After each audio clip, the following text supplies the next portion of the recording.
কুরবানির আর কয়েকদিন আছে তো, গেদা তো আসার কথা, সেই সকালতে ফোন দিচ্ছি খালি কয়ে আসতেছি আসতেছি, এত বেলা গেল তা এখন আসলো না। গেদা আসলেই তো তাড়াতাড়ি কুরবানি গরু কিনতে যাই পারি।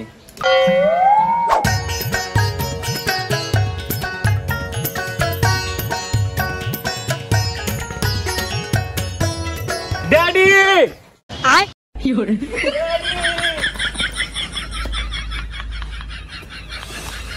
এই ড্যাডি এত কল দিলে হয়? তোমায় না কইলাম যে আমি গাড়িতে আছি, তারপরে তো কল দাও কি লাগা?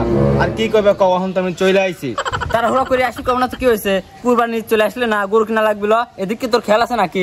কালকে আর গরু কিনা লাগবি, এবার 1050 বাজেট, তো কাল সকালে রেডি হইস। এটা কি কইলা তুমি ড্যাডি? মাত্র 50,000 টাকার গরু তুমি কুরবানি দিবা?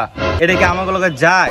আর এলাকায় তোমার একটা নাম ডাক আছে না, তারপরও তো তোমার পলাই এখন ঢাকায় থাকে, এটা তোমার বুঝতে হইব। আচ্ছা প্রেস্টিজের ব্যাপার আছে না?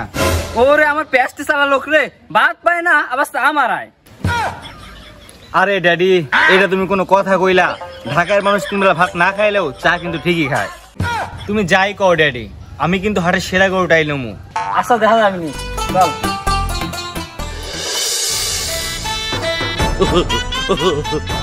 হুজুর ঈদের দিন সকালে তাড়াতাড়ি নামাজ শেষ করে আমার গরুটা আগে কুরবানি দিবেন, কারণ আশপাশ 10 গ্রামের মধ্যে সবচেয়ে বড় গরু হলো আমার। এত বড় গরু কেউ কুরবানি দিচ্ছে না, তাই আমারটা দিয়ে শুরু করবেন। হুজুর আমি কিন্তু একজন সরকারি চাকরিজীবী মানুষ, এলাকার 10-12 জনকে আমি যেমন সেমন চাকরি দিতে পারি, এই কথা না আপনার মাথায় রাখা লাগবে। হুজুর আমি কিন্তু অত্র এলাকার চেয়ারম্যান, এলাকায় আমার আলাদা একটা সম্মান আছে, তাই আমার গরুটা সবার আগে শোয়ান লাগবে। আপনি চেয়ারম্যান হয়েছেন তাই কি হয়েছে? আমার গরু আগে কিসের আপনার গরু আগে?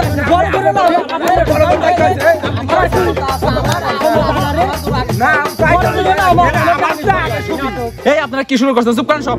এই আপনি কি করেন? আমি বিজনেস করি। কিসের বিজনেস করেন? ইন্টারনেটে ব্যবসা করি। ও সুদের ব্যবসা। এই হুজুর সুদের ব্যবসা মানে? মানুষ বিপদে বললে আমি টিহা দিয়ে সাহায্য করি, ওরা খুশি হয়ে আমাকে মুনাফা দেয়, এটা কি সুদ নাকি? এই আপনি কিসের টাকা দিয়ে কুরবানি দিচ্ছেন? আমি বছরে 200-300 লোক চাকরি দেই, আচ্ছা ওরা খুশি হয় মিষ্টি খাওয়ার টাকা দেয়, ওই টাকা দিয়ে কুরবানিটা দিচ্ছি। ও বুঝছি, তার মানে ঘুষের টাকা। আপনি ভুল করছেন হুজুর, এটা ঘুষ না, এটাকে বলে খুশি করা। চেয়ারম্যান সাহেব আপনাকে এলাকায় কি বলে জানো ডাকে?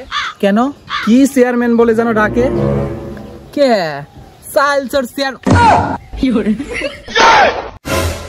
আপনারা তো বুঝতেই পারছেন আপনাদের কোন টাকার কুরবানি, এই কুরবানি কি কবুল হবে? যাই হোক আপনাদের গরু কুরবানি আমি দিতে পারবো না।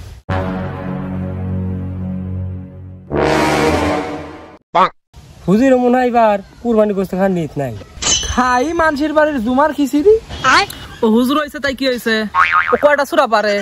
ওর চেয়ে বেশি সূরা আমরা ছোটবেলায় মক্তবে পড়ে আইছি। আসসালামু আলাইকুম কাকা। ওয়ালাইকুম আসসালাম।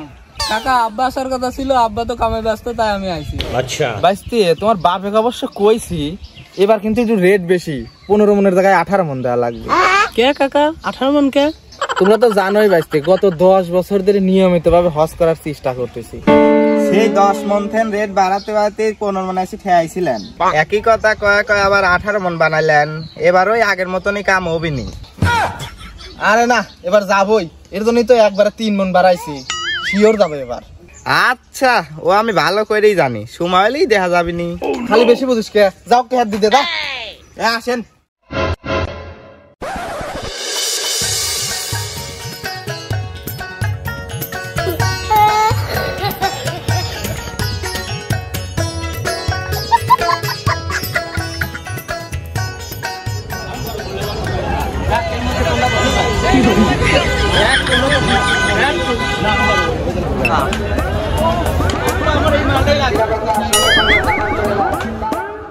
তুমি ডাকাতে আইছো আমাকে মারার জন্য?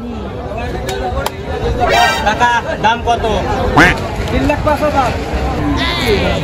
ভাই 80,000 দেবো না। 80,000 টাকা গরু বিচিলি বাড়ি যাও।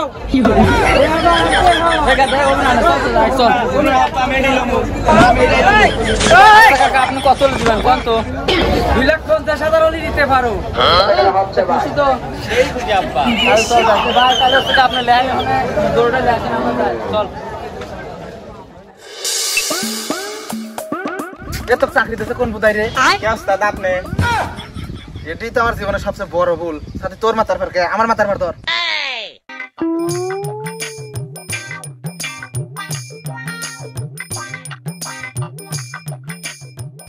কাকা হজনা শুরু হয়ে গেছে আপনার দেশে কে? যাওয়ার তো কথা ছিল বাইস্তি, কিন্তু মেডিকেলে পাইলস ধরা পড়ছে, তাই যাওয়ার হয় নাই। আপনি যে স্মৃতি দিবেন তা আমরা আগের থেকেই জানি। সে আমার দাদার আমলতে শুনতেছি আপনি বলে হজে যাবেন। এই কথা কাকা প্রতি বছর খালি দান বেশি নেন। তোমার উপরে 3 মন দেখবো না, দাও। পাইলস মাইলস কিছু হয় নাই। তুই আমার খায় আমার পরে আমার কিসে লাগতেছিস? তোর কোন চাকরি খায় দেবো না।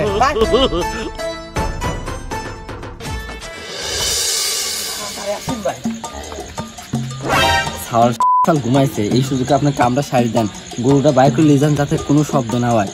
শালা উঠবি না, আমি শালের কাছে যাই। এখানে গরু আছে, আপনি নিয়ে যান, শব্দ করেন না কিন্তু। ভাই কথা কিন্তু ওটাই, মাল কিন্তু 200। যা পারেন দেন তো, আগে নিয়ে যান।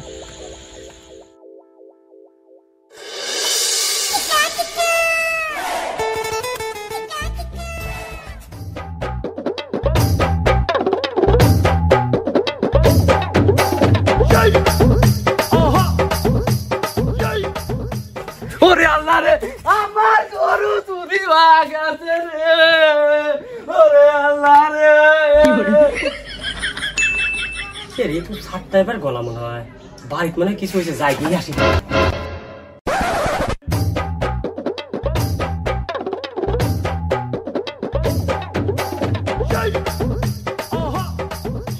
আল্লাহ রে, আল্লাহ আমার লাগলো রে আল্লাহ। ওরে চেয়ারম্যান সাহেব, আমার গরু চলি গেছে রে। কি ব্যাপার, এই বাড়িতে এত চেঁচামেচি কেন? বিষয়টা তো একটু দেখা লাগে।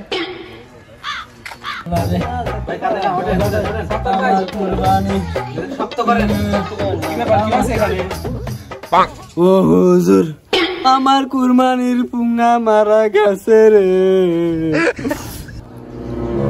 সে কেটে আবার গরু চুরিয়েছে, সব ঠিক হয়েছে। আস্তাগফিরুল্লাহ, এই কি ভাষা।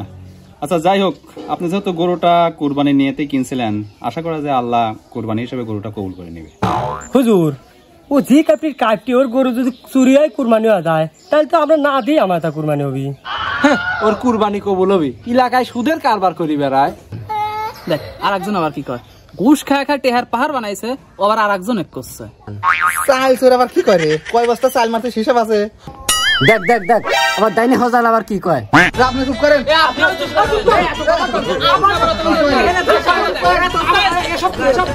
এই সরকারে চুপ করেন। আপনার এটাও তো কুরবানি কবুল হয় না, একটা সুদ করে, একটা ঘুষ করে, একটা চাল চোর, একটা কাটতে, এটা খালি ধানের ভাগায় টেহা লাগায়। আপনার তো একটারও কোনো ইবাদতই কবুল হয় না। এই আপনাদের মতো কিছু টাকা পয়সাওয়ালা লোকের কুরবানি চেয়ে একটা মধ্যবিত্ত পরিবার থেকে কেউ যদি 10,000 টাকা দিয়ে একটা ছাগলের কুরবানি দেয়, ওটাও আল্লাহর কাছে দাম আছে। আপনারা একটু হিদায়াত হন।